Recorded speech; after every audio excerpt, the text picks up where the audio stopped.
န်းတင်းကန်းနဲ့အဲ့တော့ဒီအိမ်နဲ့ဖြစ်မယ်ဗဘာကြီးဗဘာကြီးအိမ်ကဒီနဲ့ငါဝင်ကြည့်လိုက်တော့ဒေါ်လေးရေအဲ့ရှင်နောက်သမီးဘာကိစ္စရှိလဲဟွာလေဒေါ်လေးဒီအိမ်ကလေTikTokကစိုက်နေရရင်အဲ့တော့သမီးလေးဘာကိစ္စရှိလဲသမီးလာလေအိမ်နဲ့ကြောက်ပါသမီးရေလာပါဟုတ်ကဲ့ဒေါ်လေးဝင်လာပြီနော်ခဏလေးသမီးကြည့်ရပါ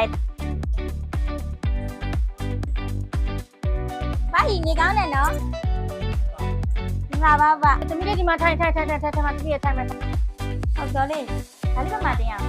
ဒေါ်လေးဟိုကလေဒီစံချိန်မြေပဲစီတန်ထုတ်လုပ်ရေးစက်ရုံကနေပြီးတော့လေသမီးတို့ရဲ့တတိယပေါ့နော်ဘဝကြီးရဲ့ဗီဒီယိုလေးကြည့်ပြီးဘဝကြီးချစ်လို့တဲ့အဲ့နဲ့သမီးကိုဒေါ်လေးတို့ကိုလက်ဆောင်လာပေးခိုင်းလိုက်တာဘဝကြီးအိမ်အဲ့သမီးလာရှာလေးလက်ဆောင်လေးလာပြီးဒီလက်ဆောင်လေးလက်ခံပြီးပါနော်ဒေါ်လေးနော်ခုလိုလာပုတ်ပေးတာသမီးရဲ့ကျေးဇူးတင်ပါတယ်သမီးရဲ့တတိယကိုလည်းပြောလိုက်ပါနော်ကျေးဇူးအများကြီးတင်ပါတယ်ဟောလေဒေါ်လေးအဲ့ဆိုလည်းသမီးကိုပြန်ခွင့်ပြပါအောင်နော်သမီးအလုပ်ချိန်လေးလည်းရှိသေးတယ်နော်သမီးပြန်လိုက်ပါအောင်နော်ဒေါ်လေးဘဝကြီးသမီးပြန်မယ်နော်ဘဝကြီးနေကောင်းနေနော်ဘဝကြီးဗီဒီယိုလေးတွေ့ပါတယ်စိတ်ချမ်းသာလိုက်အောင်မှကြည့်နေရတယ်အေးသမီးရဲ့ကျေးဇူးတင်ပါတယ်နော်သမီးလေးနော်